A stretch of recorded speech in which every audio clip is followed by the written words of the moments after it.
Alright viewers, those are the headlines, and our top focus remains as to what is transpiring in the Russia-Ukraine war. Ukrainian President Volodymyr Zelenskyy has warned that Russia is sending negative signals regarding diplomatic meetings and future negotiations.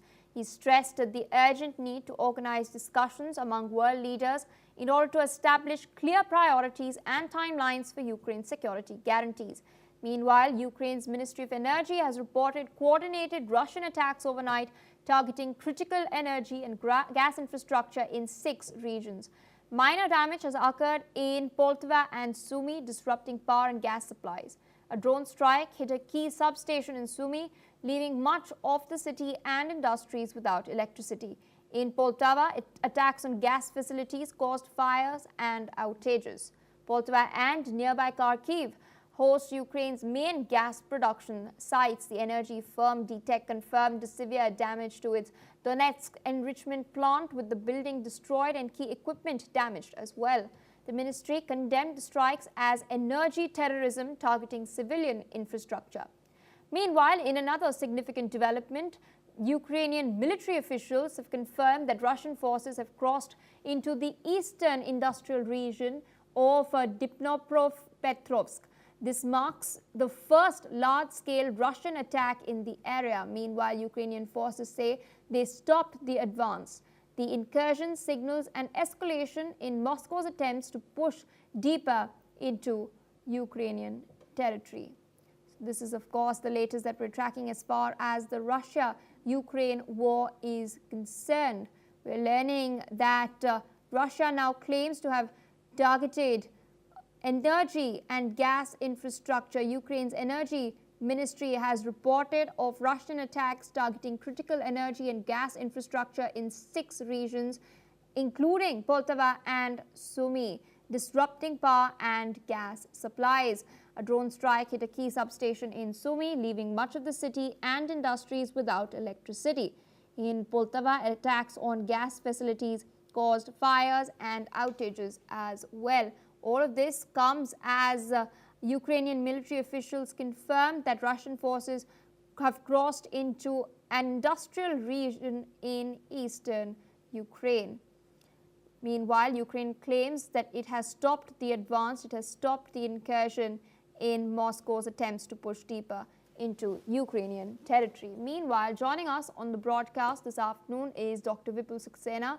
He's a defense expert joining us live from New Delhi. Thank you so much for speaking to NewsX World. Significant developments have been taking place in the Russia-Ukraine war over the last 24 hours.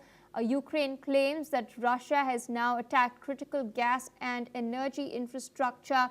And this all comes as US President Donald Trump has now threatened Putin with sanctions. Do you think Russia is going to back down? Will it come to the negotiating table or not?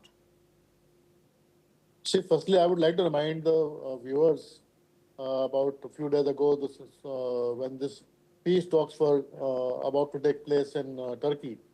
At that time also I said that both the countries are not serious about coming to table for peace, but there is some pressure because of that they are coming to table. But then by looking at their actions and attitude, I don't think they are ready for compromise or coming to the peace table.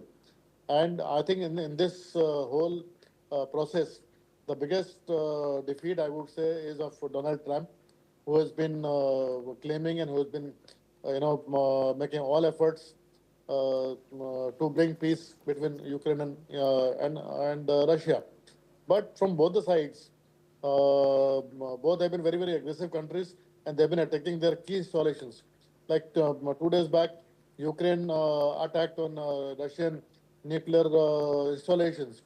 After that, what Ukraine can expect? It cannot expect a peace talk.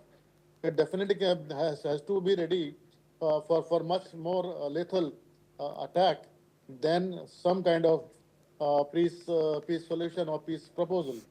So I don't think Russia will buckle down under any kind of pressure, because Russia very well knows, and Trump has openly said that we are selling the arms to Ukraine. And I think in that scenario, Trump himself has made a party to Ukraine then becoming a mediator for the peace.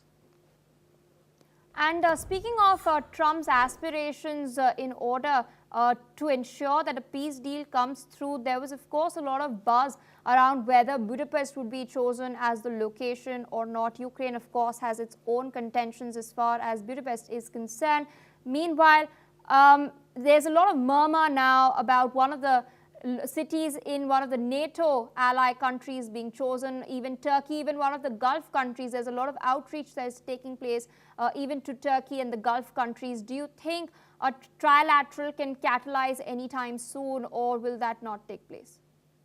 See, firstly, the location really doesn't matter where this talk takes place.